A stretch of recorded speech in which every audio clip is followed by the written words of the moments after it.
todo aquele triste, escuro e silencioso dia outonal, com o céu encoberto por nuvens baixas e opressivas, estive percorrendo sozinho, a cavalo, uma região rural singularmente deserta, até que enfim avistei, com as primeiras sombras da noite, a melancólica casa de Usher. Não sei porquê, mas assim que entrevi a construção, um sentimento de intolerável tristeza apoderou-se de meu espírito. Digo intolerável porque essa impressão não era suavizada por qualquer sensação meio prazenteira, porque poética, com que a mente geralmente recebe até mesmo as mais sombrias imagens naturais de desolação e de terror. O proprietário, Roderick Usher, havia sido um dos meus melhores amigos de infância, mas muitos anos tinham se passado desde o nosso último encontro. Uma carta, no entanto, que me chegara recentemente numa parte distante do país, uma carta dele, exigia pela insistência de seu teor uma resposta pessoal. A caligrafia revela agitação nervosa. O emitente falava de aguda doença física, de opressiva perturbação mental e do intenso desejo de me ver, como seu melhor e na verdade único amigo pessoal, com a intenção de lograr, pela alegria da minha companhia, algum alívio para sua doença.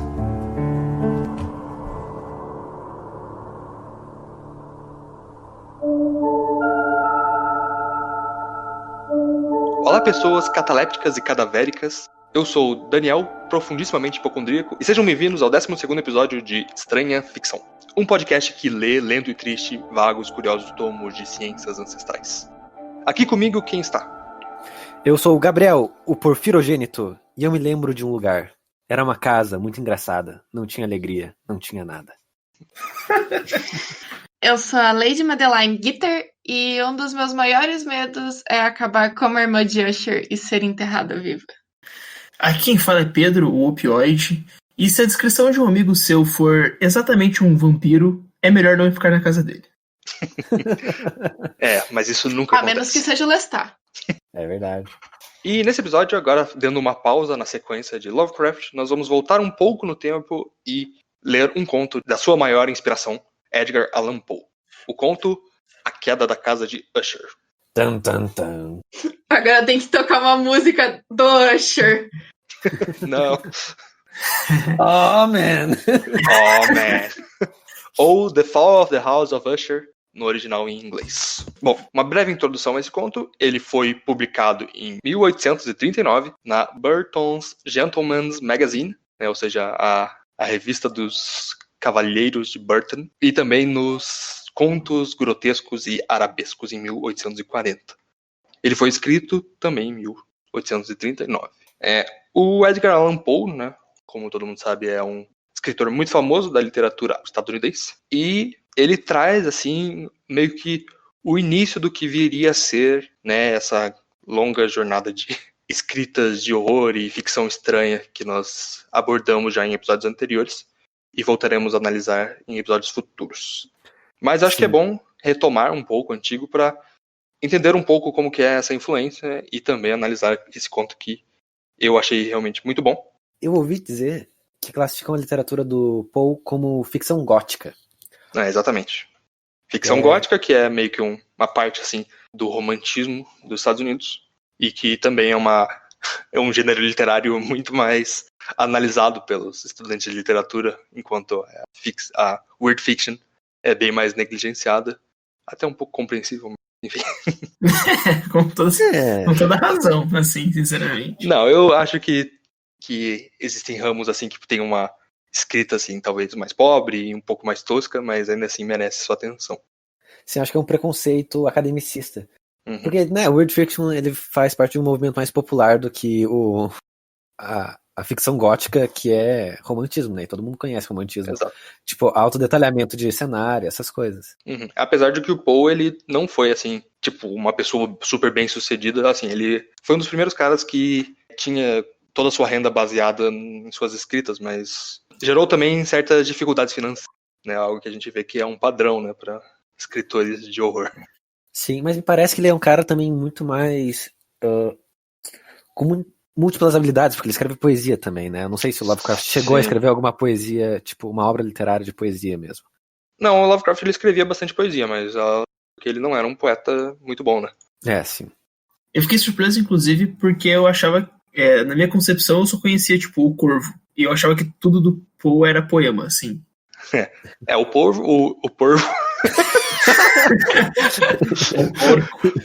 O Corvo com certeza foi o coisa que mais se destaca dele, né? E não é por acaso, é realmente muito bom, vocês sabem o meu gosto por essa poesia. Se você não sabe, cara ouvinte, o Daniel, ele tem um vídeo no YouTube narrando e declamando o poema O Corvo. Mas no momento está trancado, né? Apenas eu posso ver. Só eu posso ter esse deleite. Japa nunca mais vai dormir, velho. Inclusive, eu esqueci nos outros episódios, um salve aí pro Japa. Ele pediu, então dessa vez ok. eu cumpri a promessa. Mas, inclusive, para quem tiver interessado em ler, o Corvo eu super recomendo, mas melhor do que o original é a tradução do Fernando Pessoa, que é um poeta muito melhor do que o Poe. Com certeza. Não tem nem o que discutir, né? Mas eu pesquisando um pouco sobre esse conto que você recomendou pra gente, eu também descobri que ele faz parte de uma seleção de melhores obras, né?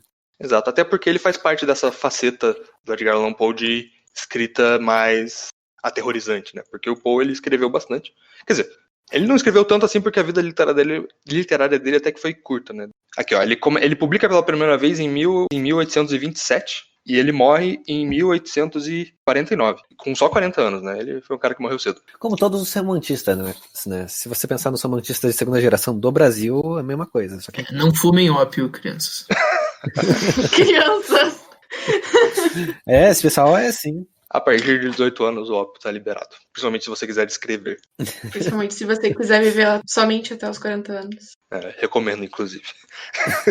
Eu acho curioso que esse conto é tão famoso que ele tem até uma adaptação hollywoodiana, pelo que eu vi. Tipo, um filme de 1932, sei lá, uma parada assim. Tem que várias parecia adaptações, muito né? bizarro, velho. Caramba.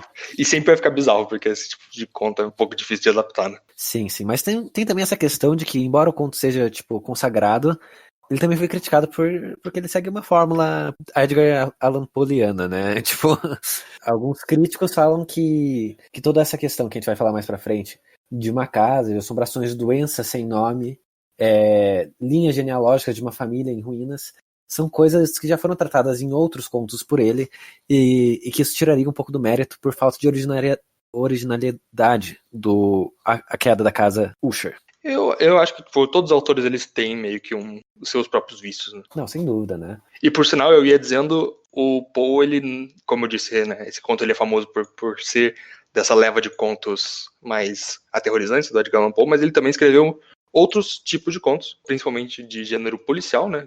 Até às vezes dão a ele a paternidade dos contos policiais. E também ele foi um dos caras que deu meio que bases para o que viria a ser a ficção científica, né? Que é interessante, apesar de que eu não li muitos contos dele que tem esse lado de ficção científica. Assim, eu só sei que ele foi tão influente que ele apareceu naquele seriado da Netflix, Altered Carbon. Realmente. Mas, antes de começarmos, então, com o conto A Queda da Casa de Usher, apenas uns recadinhos e já voltamos. Então, pessoal, passando aqui rapidinho para avisar que, caso vocês queiram nos seguir nas redes sociais, para ficar a par dos lançamentos no dia, nos sigam, @Estranha Ficção, sem tio e sem cedilha, ou no YouTube, Estranha Ficção. Sigam lá que em breve teremos novidades.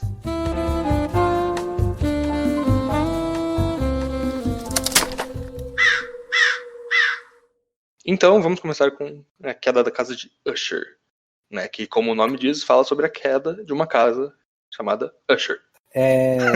Sim. O nome da casa é Usher, é só isso. Não, Exato. não só isso. É que a casa, o Usher também, é que nem aquela coisa do Game of Thrones, né? As famílias são chamadas de casa também. E Isso. exatamente a mesma coisa aqui. Existe uma casa literal física, um edifício, e existe a família Usher, que... Isso. Inclusive ele comenta, né, essa ambiguidade, né? Ele diz que a casa dos Ushers e a família Usher meio que é uma parada que as pessoas se referem já meio que uma mescla, sabe? O que é muito importante para entender a ideia do conto. Mas acho que uma primeira coisa que deve vir à mente de todo mundo quando começa a ler isso é que tem uma escrita assim bem dificilzinho, né? Não sei se vocês concordam, mas para mim foi... Eu achei ela, no começo, principalmente, meio penosa, assim, de ler, mas não tanto quanto Lovecraft, pra ser sincero. Eu também acho que não, achei que as frases são bem claras. Tipo, tem algumas palavras difíceis, mas os núcleos são mais diretos do que no Lovecraft. Então você consegue pegar a ideia mesmo não sabendo as palavras, sabe? É bem isso mesmo. Foi a vibe que eu senti também.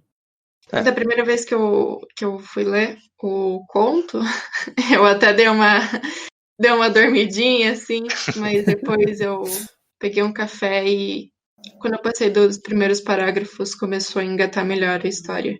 É, compreensível. Sim. O início isso realmente é a parte mais difícil, porque ele começa o conto com uma descrição assim bem longa do que ele vê, né, ao chegar na casa de Usher. Pô, sendo bem honesto, uma cena bem bonita, eu acho. Porque Sim, eu achei excelente. Um campo, assim, bem extenso, no fundo de uma casa, e o cara cavalgando, assim, com um cavalo. O cara, no caso, é o Elírico, né? Sim.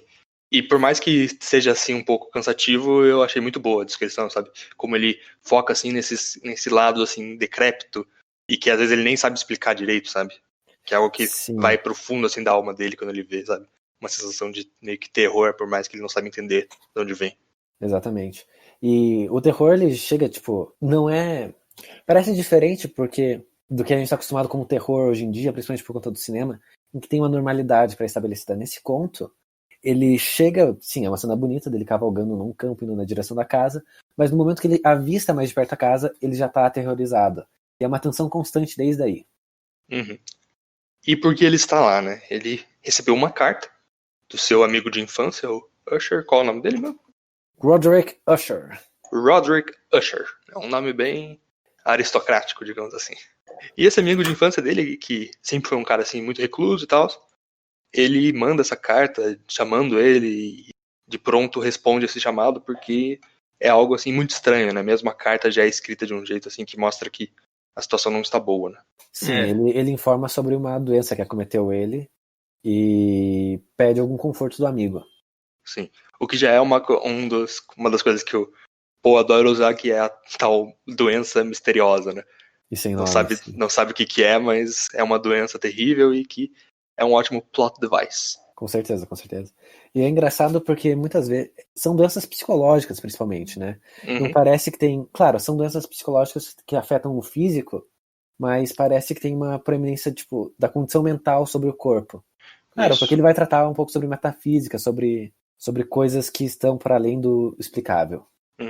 O Poe também ele fala muito sobre assassinato, né? Daí essa questão psicológica é sempre muito interessante porque ele vai um pouco pro psicológico do assassino, né? Inclusive tem um conto muito bom que eu acho que a gente vai acabar abordando no futuro, que é O Coração Denunciador, né? Assim em português, não lembro como que era em inglês. Mas que é sobre um assassinato. Eu não vou falar muito, na verdade, porque vai ter um episódio no futuro, talvez. Mas ele vai um pouco sobre esse psicológico do assassinato. E, tipo, do assassino, né? E sobre como ele se sente com a culpa e... Enfim, ele explora muito esse lado. Que interessante. É.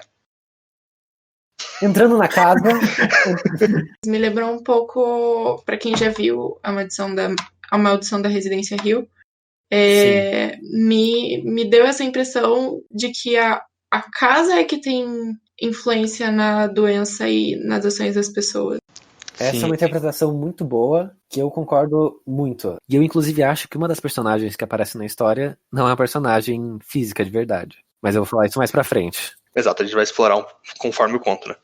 Sim. Mas, com certeza, a casa, ela passa uma aura, sabe, de que ela é mais, tipo, ela não é apenas uma construção, sabe? Ela tem a sua própria, sabe, personalidade, seu próprio sentimento, sabe? Sua própria aura, né? Isso, tem exatamente. essa aura de negatividade, né? Tanto que basicamente a primeira página do livro é ele chegando nessa casa e falando sobre essa aura e como ele fica triste só de olhar pra ela. Exatamente. Né? Eu diria até a sua própria alma, né? Sim. Emo Houses 1820, sei lá. Casas góticas, literalmente. Metaforicamente. E falando em casas góticas, ela inclusive tem uma estrutura gótica, né? Com aqueles arcos longos, de janela, de porta.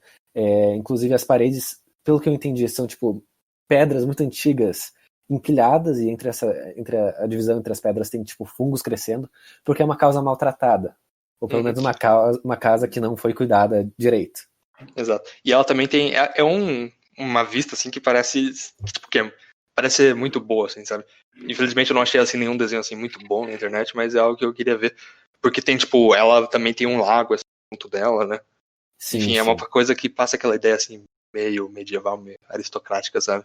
Com certeza. Eu acho que uma coisa em comum com esses artistas, esses escritores do horror, principalmente o Lovecraft e o Poe, é esse pudor com a aristocracia, assim, com coisas muito antigas, com até um nível de religiosidade ou tradições bem fortes. Exato. Como eu disse, um dos motivos da gente estar explorando o Poe também é pra a gente ver esses paralelos com o Lovecraft, né, que a gente está explorando mais a fundo. O Poe, ele certamente é muito importante para entendê-lo. Sim, sem sombra de dúvidas. E outra coisa, antes de entrar na casa, né, é também um detalhe que é muito importante, que é quando ele chega na casa, ele nota, assim, bem de leve, né, sem dar, assim, tanta atenção, uma rachadura, que vai, assim, do teto da casa até a base que chega no lago, sabe? Tipo, uma Sim. rachadura que ela nem não parece, assim, ser grande coisa, sabe? Só faz parte desse cenário, assim, de abandono, né? É como se fosse um adorno que o tempo deixou numa casa muito antiga, né? É um detalhe, mas não parece arriscar a própria existência da casa. Exato. Vocês estavam falando que a casa, né, tem esse sentimento aristocrático, mas, poxa, o Usher tem tanta música famosa que se ele não tivesse uma mansão...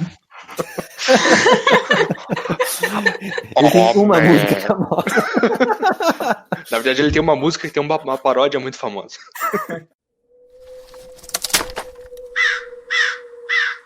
Bom, então ele, depois dessa descrição sentimental, ao ver a casa, ele adentra. Sim, ele adentra a convite do mordomo que estava esperando por ele. Sim, ele deixa o seu cavalo. Apesar dele dizer claramente que deixa o cavalo pro mordomo levar, por algum motivo no início eu fiquei imaginando ele entrando dentro da casa com o cavalo, sabe? Não sei porquê. Na verdade não é um cavalo, né? É um pônei só. Mas de qualquer forma ele entra na casa e por dentro é tão estranho quanto por fora, né? Sabe? É uma casa assim toda escura e com quadros antigos, sabe? O que você imaginaria de uma casa assim, uma mansão aristocrática? Macabra. Isso. Ele no primeiro momento ele viu a atmosfera de horror. Nesse momento ele foi literalmente engolido por ela. Exato. Porque seja lá por onde ele olha, tem essa atmosfera, esse pesar nas paredes. E até mesmo no momento que ele encontra finalmente o patrão da casa, que é o Roderick Usher, ele sente isso também no próprio Usher. Essa atmosfera tomou conta do amigo. Exato. Quando ele chega, né, no quarto do Usher, ele até toma um susto, né? Porque ele vê o cara, sabe, todo branco, com cabelos longos e meio esquisito, sabe? Ele parece quase um morto-vivo. Ele parece... Cara, quando eu li a descrição dele, a única coisa que me veio à mente foi um vampiro. Tipo...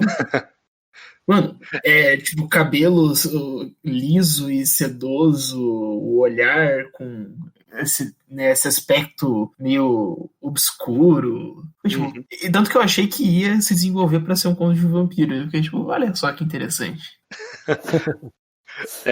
Mas pra tristeza geral da nação que gosta de Crepúsculo, não é uma questão de vampiro, né? Ele, inclusive, não se porta muito como vampiro. Ele tem variação emocional muito grande entre uma tristeza profunda e um entusiasmo ansioso com a presença do amigo. Exato. Ele ele explica, né, por que ele chamou o protagonista, e depois ele passa a explicar o que aconteceu com ele, né? Mas algo interessante de dizer é que essa família, as pessoas, elas sentem algo estranho vindo da família, né? Ela é uma família muito fechada e as pessoas de lá sempre são meio esquisitas, sabe? Essa família ela tem um problema tipo foda, porque é uma família ou uma descendência que não cria galhos na árvore genealógica. Ela acaba fazendo uma linha direta, porque todos os outros membros da família que acabam saindo desse núcleo morrem muito cedo, sem deixar descendentes. Exato. E também deixa meio que implícita essa relação de reprodução consanguínea, né? Sim, sim. Algo também que faz parte também de famílias aristocráticas, né? Que para manter o sangue da família, eles reproduzem entre si. Mas então, chega finalmente essa questão que é tipo muito relevante, que é saber se eles são feios que nem os Trabzburg ou não. Deu a entender que são muito feios. Mas sim. A doença que ele tem é muito pior do que feiura, né? Até porque feiura não é uma doença, mas até porque teria cura, né? Não, nem todas as doenças têm cura. Mas e talvez feiura seja uma doença sem cura. Vai saber. Não sei. Meu Deus do céu, velho.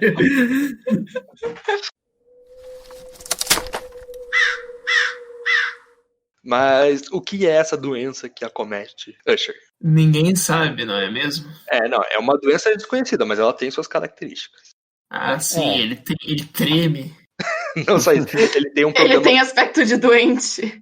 Não, ele tem um problema com as sensações. Sim, Ah, é verdade. real. Tem sentidos que são muito atormentados, né? Tipo, a visão, a audição, tudo, ele precisa ser muito cuidado porque é algo que faz ele se sentir muito mal, sabe? Seja iluminação muito clara, e por isso que a casa é tão escura, seja barulhos muito altos e... Ele tem uma hipersensibilidade. Cheiros né? muito fortes.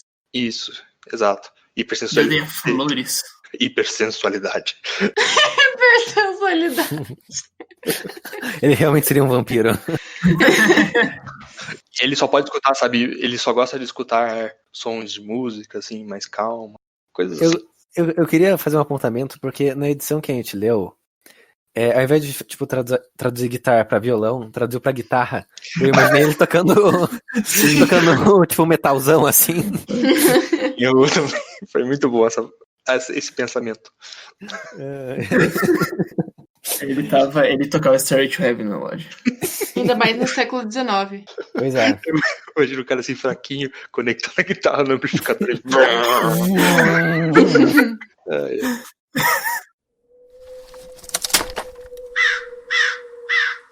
Mas essa doença só deixa as coisas muito piores, né? Porque imagine, você, além de estar todo zoado, você tem que estar num ambiente decrépito, né? O que só vira uma bola de neve de ficar zoado. Depressão. Também pode ser chamado de depressão. Naquela época acho que não ainda. Não, naquela época era só frescura mesmo. Até hoje, né? Naquela época tudo que matava era tuberculose. É É verdade. verdade. Era por isso que eles não sabiam a doença, porque eles foram lá e diagnosticaram que não era tuberculose e eles ficaram perdidos. E daí, tipo, os remédios eram sempre assim. Você tá com tuberculose? Cocaína. Óbvio. Óbvio, sim.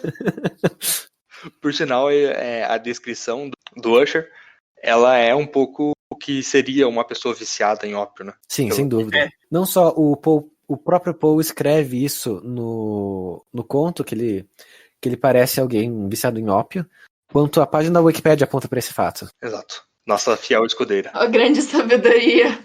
Mas o engraçado é que ele fala isso, mas tipo, quando ele entra na casa, ele também comenta que a sensação de entrar na casa é a mesma que um viciado em ópio tem ao parar de usar ópio. Isso. É uma abstinência foda, né? Não é só abstinência, é a sensação de você voltar à realidade, né? Exatamente. Tudo é uma merda. Isso. Também foi do Poe que o Lovecraft tirou esse negócio do ópio. Pode ser. Com certeza. Eu acho que todo mundo na época fala só disso, né?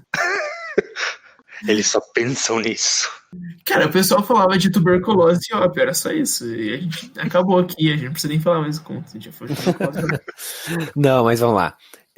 Durante essa conversa inicial que o protagonista estava tendo com o Usher, ele vê a irmã do Roderick, mas ele não vê e nem tem tipo nenhuma interação com ela. Ele só vê o vulto dela passando no fundo da sala, né? Uhum.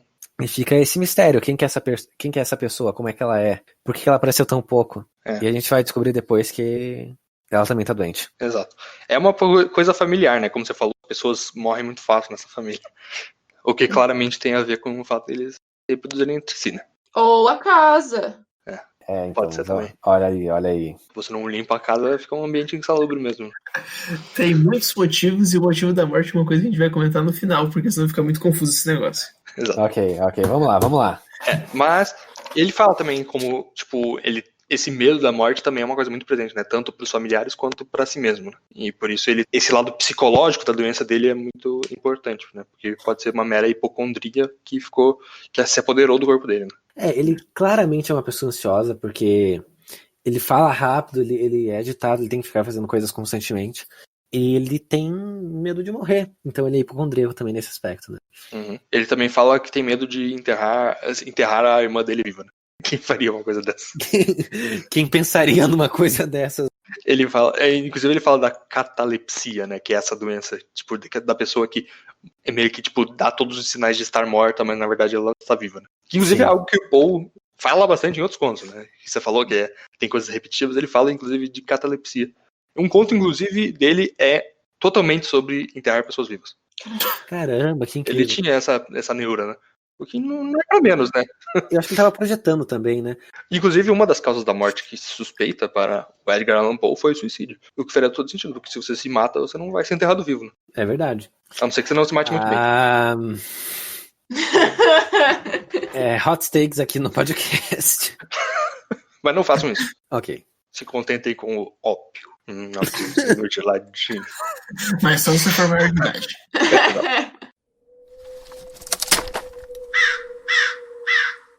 Então, no final do primeiro dia, essa irmã, Capoft, né? Morreu.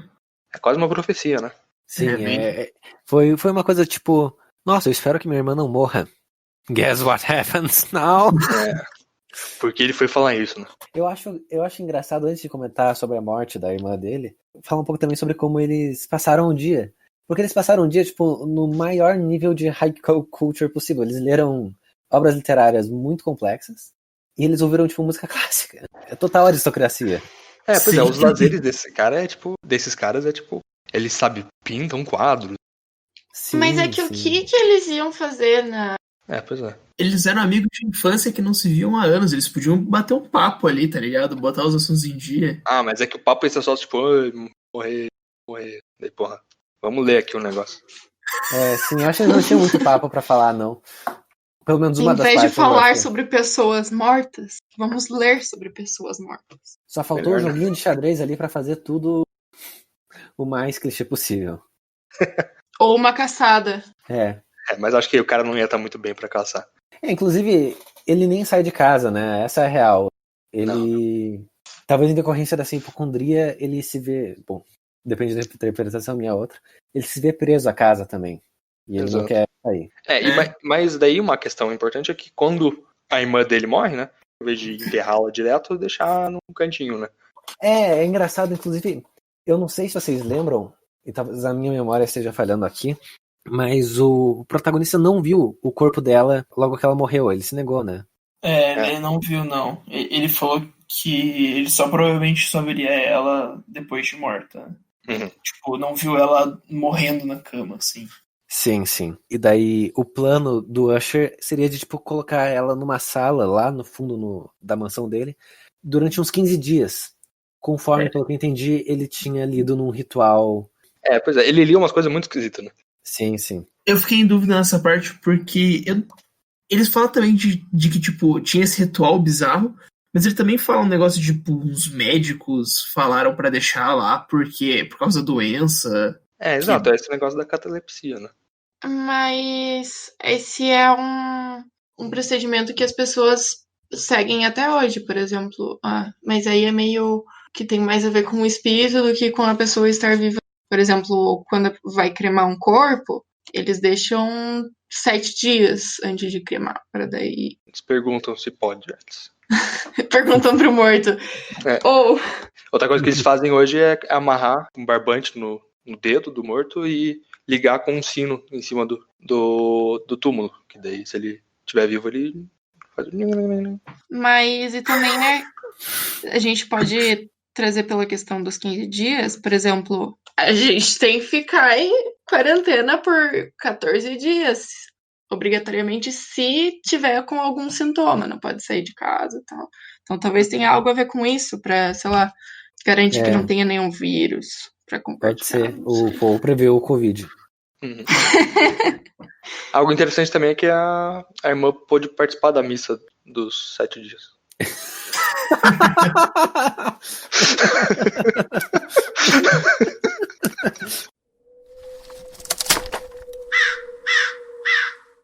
A Madeleine Usher, que era como era chamada a irmã do Roderick Usher, ficou lá presa no fundo do castelo, não, da mansão, durante um tempo, enquanto que o Usher e o narrador tentavam superar a morte dela, né? E é importante ressaltar que o lugar que ela ficava exatamente embaixo do quarto de hóspedes onde o protagonista estava hospedado. Sim. Ou seja, só pra dar um pavorzinho maior. E ele que já tava assustado com aquele negócio, assim, esses caras não são normal, agora tem um defunto embaixo de mim. Imagine também a situação do cara, né? Porque ele tava lá, passou lá só pra dar um oi, e no dia que ele tá lá, meu irmão morre. Então ele tem que ficar mais tempo pra consolar o cara, sabe? Imagine. O cara só queria ir lá e voltar, não. Vai ter que ficar lendo e desenhando o dia inteiro. É como se alguma coisa quisesse que ele continuasse ali, né? Exato. É verdade. Mas enfim, enquanto daí eles faziam então essas atividades, né, de aristocrata para passar o dia, o Roderick ele faz uma bela pintura, né, que o protagonista até se surpreende pela capacidade sentimental desse desenho. Né? Ele até fala que se algum dia uma pessoa conseguiu passar um sentimento por uma pintura, foi ele. Sim, e o sentimento é um corredor. Quem nunca se sentiu como um corredor? Esse não sei todo dia. Mas não é só a adega que é o ponto principal desse desenho, né? Na hora eu até fiquei confuso o que será que ele queria dizer com isso. Conforme o conto vai avançando faz mais sentido. Mas o que ele diz é que é uma adega que tá totalmente fechada, não tem nada, não tem nenhuma vela, nada para iluminar, mas ela tá clara como a luz do dia. Algo interessante, sabe? Essa pintura eu queria poder vê-la. Sim, é uma pena que foi só um... Se o Edgar Allan Poe fizesse ilustrações, seria legal. Seria. Mas, por sinal, tem várias publicações que são as obras dele acompanhadas de desenhos e tal. Não é o caso do nosso arquivo, infelizmente. É tipo Edgar Allan Poe for Dummies. Ou para pessoas que gostam de fanarts. Top 10 fanarts mais fodas de Edgar Allan Poe. Mas daí ele deixa essa pintura que causa um sentimento profundo no autor. No narrador, sim, com certeza. E além disso, também tem, né, a musiquinha que o cara faz, né? Ai, nossa, é verdade. Caraca, velho. O cara, ele, além de tudo, era improvisador. Ele fazia jazz, velho. Ele fazia jazz. Antes de ser legal. Isso. Essa música que provavelmente em inglês era muito mais bonita. Nossa, a tradução ela não tem rima nenhuma. Não tem nada a ver com nada, né? É o Palácio Assombrado, né? The Haunted Palace. Daí já é outra coisa assim, bem mais clara, né? Palácio Assombrado, tá, a Casa Assombrada. Esse poema, essa música, ela é muito claramente uma representação do que tá acontecendo na vida do Usher. Exato. Até porque se você tira um improviso assim do nada, trazer algum sentimento seu, né? Tipo, sim, me tira daqui. Lembra o Rick? O Tiny Rick? Alô? Sim. É que o Tiny Rick, ele foi transformado numa criança. E ele, como ele precisava... a criança de si se apoderou do corpo. Então ele precisava mandar mensagens subliminares para as pessoas entenderem que ele queria voltar a ser um velho. Ele fazia aquelas belas obras e canções, tipo, me tira daqui, por favor, eu estou sofrendo. Pelo amor de Deus, eu não quero continuar sendo uma criança. Me ajudem, mas eu não consigo falar. E, obviamente, o Morty não entendia. Então, a referência a Rick and Morty do episódio foi paga novamente.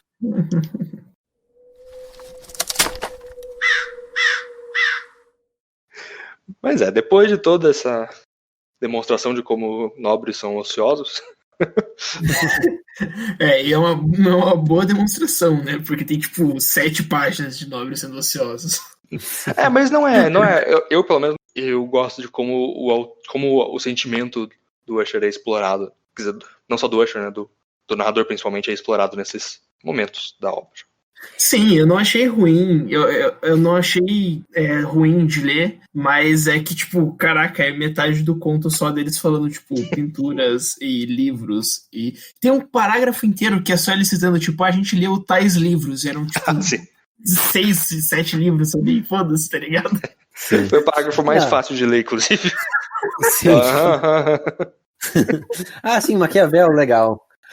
Mas são livros do profano, né? Sem sombra de dúvidas. Exato. Esse livro do Maquiavel conta da história de um diabo um demônio que casou com uma mulher, salvo engano. Tem Dante, não tem? Não, tem um que é alguma coisa do inferno que parece muito ser do Dante, mas não é. O que não é tão estranho, porque a gente também a gente gosta de insistir nesses temas também. Sim, sim. O Usher que há em mim, saúda o Usher que há em você. No momento eu só consegui pensar. You say me tonight. The creeper gonna Love fly. again, love again. Meu Deus do céu, velho. Oh, man.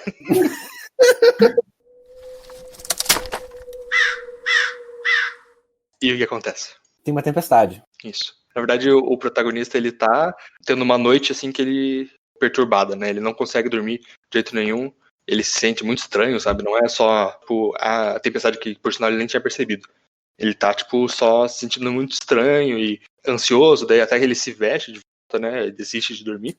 E daí, para sua felicidade, na verdade, o Usher aparece no quarto dele. Muito esquisito, mas pelo menos ele não está mais sozinho, né? O que é algo que Sim. deixa ele mais confortável. Mas o Usher não, como sempre, decepciona. O Usher parece com uma cara de psicopata. Com um sorrisinho, ele tava muito Joaquin Phoenix Joker 2019. Putz. Ele dá um risinho assim dele e fala, e pergunta assim, por que você está indo? É que eu pensei numa piada. Mas você não entenderia. Ai, muito embora isso seria incrível de ter acontecido, não foi o que aconteceu. Ele apenas aponta pra janela e, na verdade, está caindo o mundo do lado de fora. Sim. Você não viu? Olha que bonito. Kim Ruffalo, o protagonista sem nome. Ai.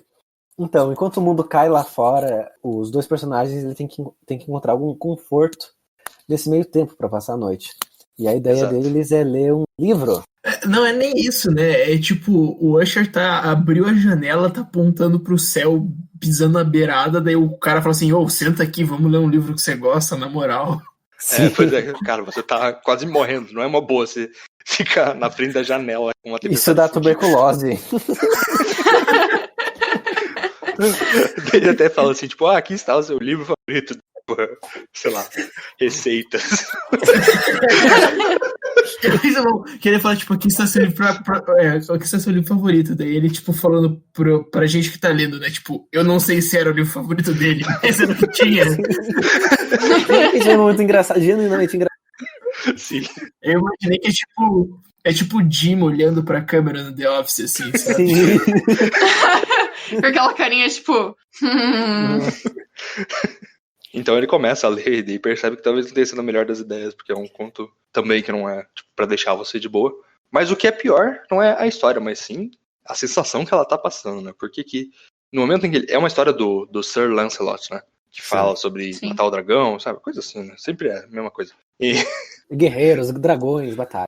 Sim. Mas o que se destaca é que toda vez que ele faz alguma coisa, faz um barulho assim gigantesco, não é só na obra. Parece que sente esse barulho de verdade, né? Tava ficando até um pouco, tipo, ansioso com tudo aquilo. Exato. Enquanto isso, o Usher só ficava de boa ali, tipo...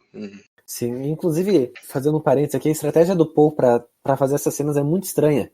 Porque ele não coloca aspas nas frases que ele tá lendo do texto. Sim, eu me confundi muito. E daí eu comecei a ler e eu fiquei... Quem é esse cara, mano? Wetherald. É o nome dele? Não, pera. Quê?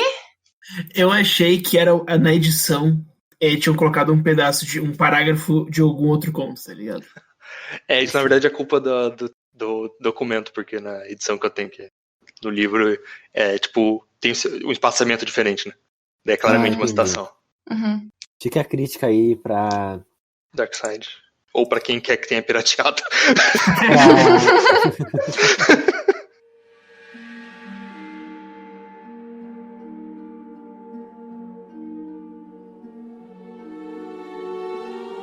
Nem bem essas palavras me passaram pelos lábios. Ouvi distintamente como se um pesado escudo de bronze de fato tivesse caído, naquele momento, sobre um chão de prata.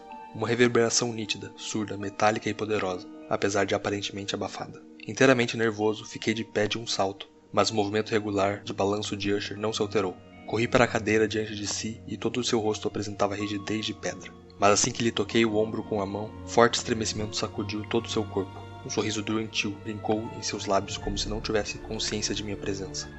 Inclinando-me sobre ele, pude afinal compreender o sentido terrível de suas palavras.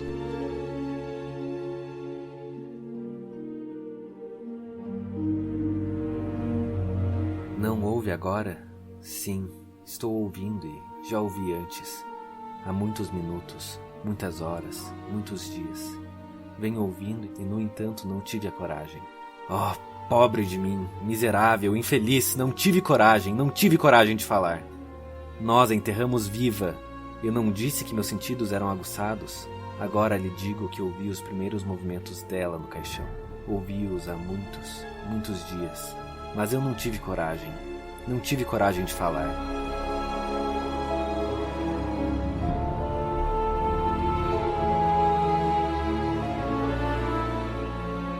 Como se a energia sobre-humana de suas palavras produzisse a força de um encantamento, a imensa e antiga porta para a qual apontava foi abrindo lentamente, nesse instante, suas mandíbulas negras e pesadas.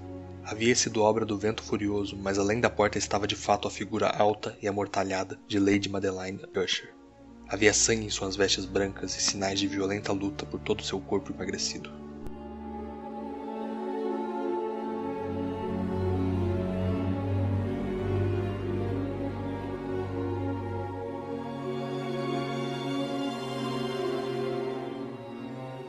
Então, ele fica, tipo, altamente apreensivo com essas coincidências entre o que acontece no que ele tá lendo pro Usher se acalmar, e os barulhos que ele tá ouvindo do lado de fora.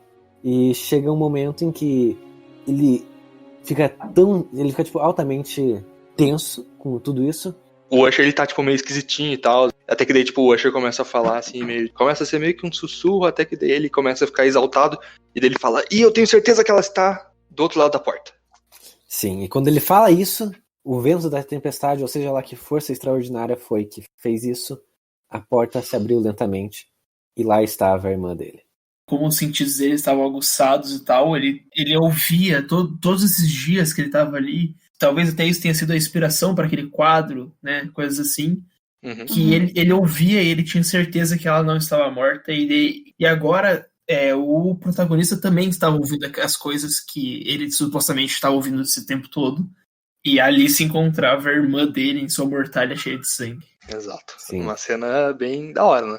No Sim. meio de uma tempestade, assim, daí abre a porta e aparece uma pessoa quase morta. E, enfim, eu achei esteticamente legal. Eu achei essa construção desse conflito final, assim, de uma genialidade muito grande. Uhum. A maneira como você se prende a essas últimas 2 páginas ali do conto, você fica tipo, caralho, que foda, velho. Sim. Só queria deixar isso registrado porque foi muito foda. Pra mim essa foi a parte que mais prende, depois, e junto com a descrição da doença dele, que eu também achei muito, muito interessante, sabe? Sim. Tipo, de como ele... Todas as sensações são terríveis, né? E, Exatamente. enfim, a irmã dele estava do lado de fora, e, de fato, ela não tinha morrido antes, né? Mas, gente, não ficou ambíguo que se era ela mesma ou se era o espírito dela? Então, eu, na verdade, acho que ela nem existe. Eu acho que a Lady Madeleine, ela, assim... Eu acho que ela é uma espécie de manifestação física ou espiritual da casa aterrorizando o Usher, porque os dois eram supostamente gêmeos. Eu acho que faz sentido pra mim que ela seja, tipo, uma manifestação da casa querendo prender ele. É isso que você falou dela serem supostamente gêmeos. Gêmeos é porque quando o protagonista vê o corpo dela, ele, tipo, nota que ela é muito parecida com o Usher, né? Sim, exatamente. E aí ele meio que fala assim, tipo, meio que, tipo, querendo se explicar que eles eram gêmeos, né? Eu não entendi como se fosse, tipo, uma coisa sobrenatural. Eu só achei que, tipo, ele não quisesse admitir que, tipo, a família dele, tipo, é toda reproduzida entre si e por isso que eles são tão parecidos nas suas deformidades, coisa assim. Pode ser. Mas pra mim faz sentido também porque, bom, depois que a irmã aparece, ela meio que ataca o Roderick Usher e ele morre. Não é que ela ataca, né? Ele se aproxima dela e cai em cima dele, né? Sim, ela cai em cima dele e os dois Na minha mortos. interpretação, era como se ela corresse pra abraçar ele, só que, sabe quando você acaba correndo a abraçar e daí você cai no chão? Pra mim foi mais ou menos isso. Mas eu acho que é um pouco mais tétrico. Mas pra derrubar ele? É que ele era um... É que ele tava morrendo já. E vendo essa cena horrorosa em que, tipo, o melhor amigo dele morre na frente dele, o protagonista, ele foge no cavalinho dele pra longe da casa. E enquanto ele cavalga, ele olha pra trás e vê que a própria estrutura da casa se desfaz E é essa queda da casa Usher. Eu acho que essa cena merece um pouco mais de destaque, porque eu gostei muito da descrição, sabe? Porque ele tá se afastando e ele vê, tipo, a luz chegando nele, né? Porque a lua, ela aparece entre aquela rachadura pequenininha que ele tinha visto, né? Quando chegou. Ela tava, tipo, já enorme. E ele dava pra ver a lua vermelha através dela. Então a casa rui. E é uma grande metáfora, né? A Sim. casa de Usher desaba. E os últimos herdeiros da casa de Usher morrem junto com a estrutura. Sim. É lindíssimo esse final. Ainda uma lua sangrenta. Nossa, eu fiquei imaginando essa cena com aquela luz vermelha cortando o horizonte, assim, sabe? Sim. É por isso que é bom ter ilustrações, sabe? Mas nessa cena ele dá destaque, principalmente para aquela rachadura na parede da casa, né? Sim. É, que eu acho que faz parte, né, dessa alegoria, né? Tipo, a casa tem a alma compartilhada com os dois, né? Eu não entendi se, na verdade, o definhamento da casa ia acabando com o Usher ou se o definhamento do Usher ia acabando com a casa. Pode ser, até porque ele era o último de sua linhagem, né? Eu acho que é, tipo, meio que como se a linha dessa família, né, que ela vinha, tipo, por toda essa geração nessa árvore genealógica vertical, totalmente vertical, ela meio que foi meio que exaurindo, né? E daí o Usher, tipo, foi o último que carregou essa moléstia que vinha sendo passada. E a casa meio que era compartilhada de todos eles, foi se degradando junto com a família. E daí termina junto, né? Tanto é que, tipo, as coisas meio que se alimentam, né? Sabe, o Usher, ele, tipo, tinha essa hipersensibilidade e a casa também tinha que ser escura e ela era toda fechada, sabe? Era tudo velho, né? Porque você vê essa questão aristocrática, né? Que tudo é, tipo, muito velho, não tem nada que se encaixe com o presente, né? E quando a gente chega no final, a gente percebe o que aquela pintura queria dizer, né? Sobre a irmã dele, né? Que tava tudo fechado, né? Naquela adega, que era um longo corredor, né? Que podia se lembrar um caixão, né? Mas tava com as luzes acesas, né? Porque, tipo, a pessoa tava ainda viva, né? Uhum. Eu acho que essa estética, né? Da casa e ser as pessoas é muito interessante. E combina muito com a doença dele, porque assim, o Usher, ele não só tem todos os sentidos mais aguçados, mas ele também sente que as coisas não orgânicas têm uma espécie de vida ou de alma. Daí ele comenta que, tipo, pedras tem, e daí a casa também era feita de pedra. Então, parece que ele tinha um contato direto espiritual com a casa. E por consequência, que a casa era um ente autônomo, mais ligado aos familiares. Isso é um tema, né, bastante recorrente em obras, principalmente dessa época, que é a da aristocracia, né, morta. Sim. Porque, né, por todas as questões políticas do momento, é óbvio que isso ia ser expressado na arte, né? Sim. Que é uma estética que eu acho muito interessante. Porque é tipo aquela coisa que é pra ser pomposa, né? E que um dia foi, sabe, grandiosa e que um dia foi o ápice da civilização, hoje representa meio que, tipo... retrocesso. Exato. Perfeito. Algumas considerações finais? Eu acho muito impressionante como cada um aqui surgiu com um final diferente. Porque agora venho aqui apresentar o meu, depois de vocês falarem as suas interpretações. Eu vi muito, depois que eu parei, eu li e sentei e fiquei pensando assim, me deu muita impressão de que, eu concordo com todas as que falaram até agora, todas elas são muito válidas e fazem todo sentido, mas uma coisa que me chamou muita atenção é que essa irmã dele, pra mim, existia, e ele matou, e o Roderick matou ela propositalmente, não necessariamente matou, mas tipo, fingiu matar ela, dopando ela, fazendo ela entrar nesse estado de catalepsia, e deixou ela no caixão porque ele já estava cometido por essa doença que nada mais era do que uma insanidade dele, sabe? Tanto que no final ele parece o Coronga mesmo, tá? Com um sorrisinho na cara e tipo... E eu acho que esses quadros e tudo isso que ele fazia é porque ele dizia que ele sentia muitas coisas, mas na verdade é porque ele sabia, sabe?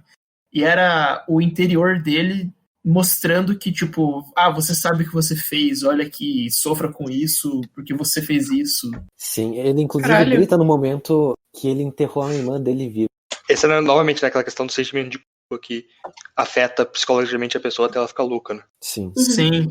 É bem isso, tipo, ele ter feito isso propositalmente e ele saber disso, e no final ele realmente morreu porque ele tava maluco, cara, e viu a irmã ali, foi o estopim disso que realmente levou a vida dos dois. E daí tem o final é algo muito mais simbólico pra mim, assim, não é tão real. Tipo, não aconteceu de verdade a ruptura, mas... São, como você falou, né? São várias interpretações que a gente pode fazer com o que a gente tem, né? Eu achei um conto muito rico, velho. Nossa, eu achei muito impressionante. No começo do conto eu fiquei tipo assim, por que o pessoal fala tanto do Paul? Não tá tão legal assim. No final do conto eu tava tipo, caralho, velho. Meu Deus do céu, isso aqui é genial. Isso é algo que é interessante, porque a gente percebe, né, que, tipo, já dando a opinião, tipo, dá pra ver, né, que o Poe, ele é muito mais escritor do que o Lovecraft, né? Nossa, tipo, com certeza.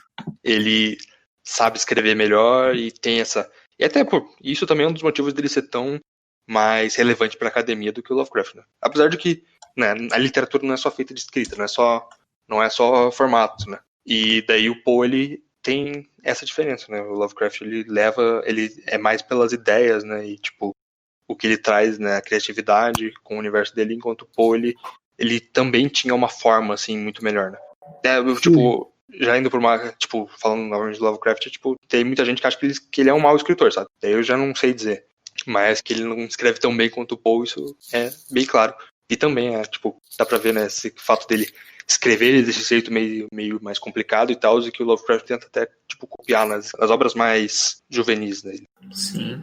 Eu concordo com isso. Eu não acho que seja necessariamente um problema do Lovecraft, é só que ele, que nem você falou, ele tem uma imaginação, ele conseguiu criar um universo mais rico, só que ele não tinha tanto essa habilidade de captar você a ler, né? O cara que consegue fazer as duas coisas bem é aquele Edgar Allan Lovecraft.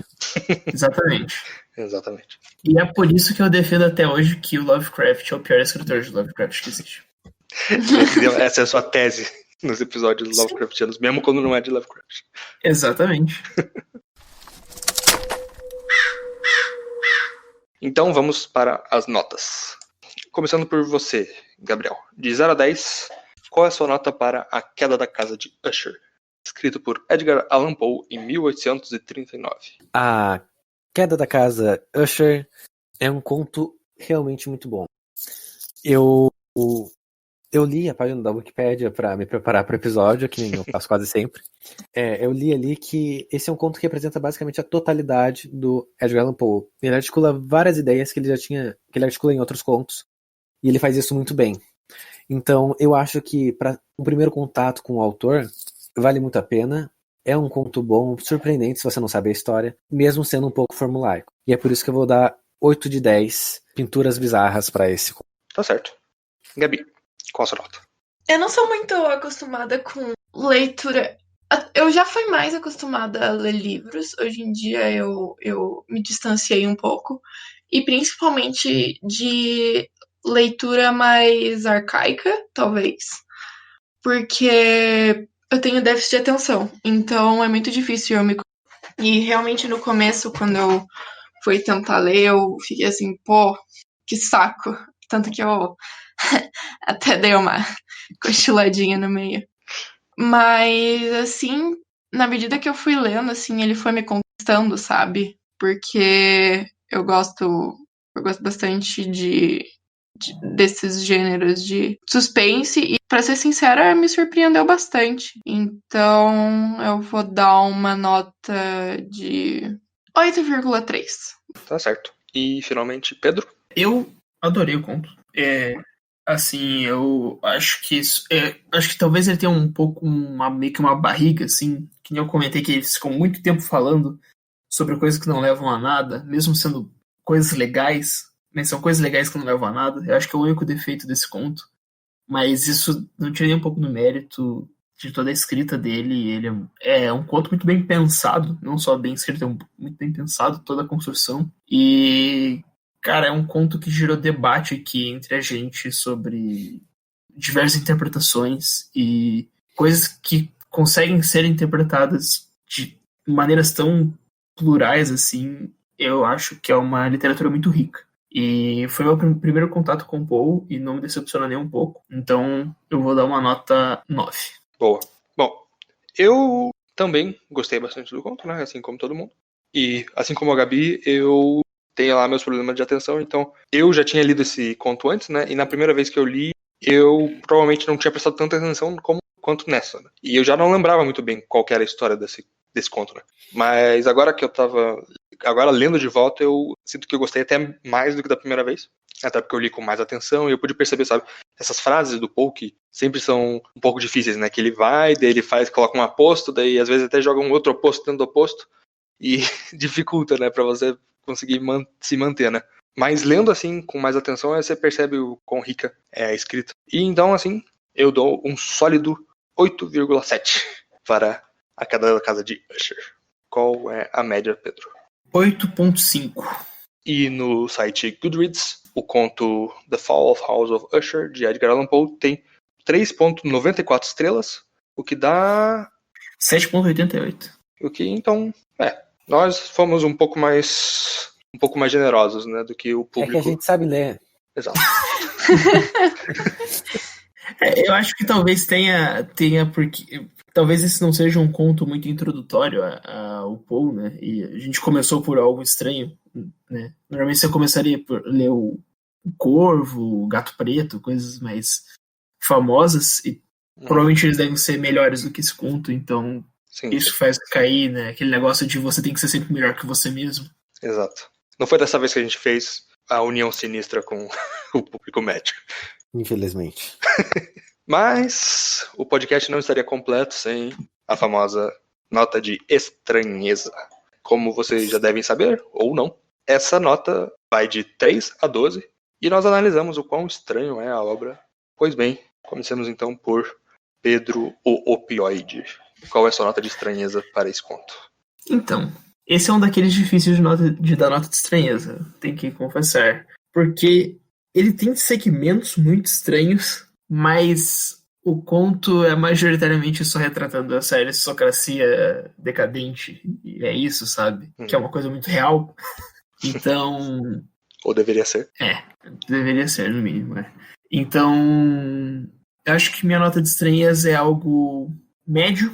Então, 7,33. Tá certo. Lady Madeline Gitter, qual é a sua nota? Assim como o Pedro, eu também não achei extremamente bizarro. Tem situações como a questão... Depende da interpretação, né? Mas a questão da loucura da doença, se você levar por uma questão mais sobrenatural, ela acaba sendo mais estranha. E a questão do personagem da casa ser não um personagem, entre aspas, vivo, e também a irmã sendo ou não enterrada viva, e tudo isso eu acho que contribui para trazer um pouco de bizarrice para a obra. Mas apesar disso, ainda é um pouco sóbrio. Eu acho que eu vou dar uma nota de 8,5 de estranheza. Tá certo. E, enfim, Gabriel, o porfirogênito.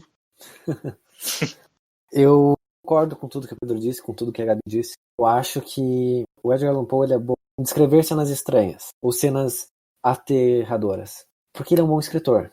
Mas isso não significa que o que ele descreve é estranho a quem está acostumado com esse tipo de mídia já. A gente já fez vários episódios com coisas muito bizarras, e eu acho que deixa um pouco... deixa esses contos que são mais padrões um pouco anestesiado pra gente. Uhum. Então eu vou dar 7,3 pra estranheza. É um pouco estranho, alguma pessoa que não tenha muito contato com esse tipo de literatura vai falar, eita, que estranho, mas eu não cheguei a falar ou pensar nisso enquanto eu lia. Certo.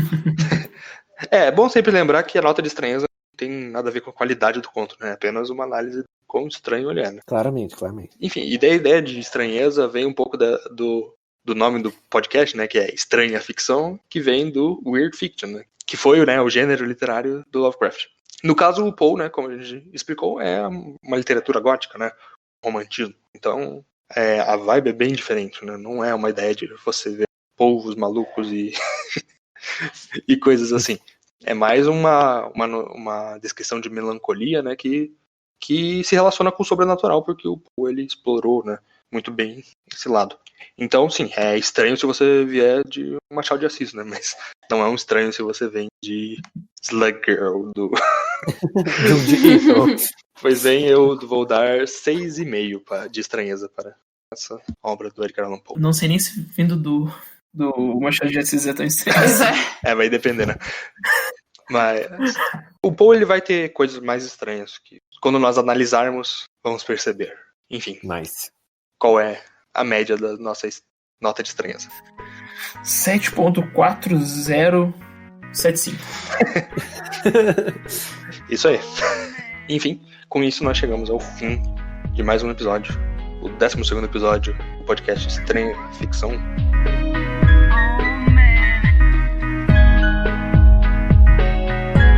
E você quer cantar aí pra gente, Dani? Vamos lá. No mais verde dos vales, por bons anjos habitado, outrora um belo rico palácio, radiante palácio se erguia. No domínio do rei pensamento, lá estava ele. Nunca serafim algum abriu as asas sobre tão bela obra. Yeah, everybody, come on! Bandeiras amarelas gloriosas douradas.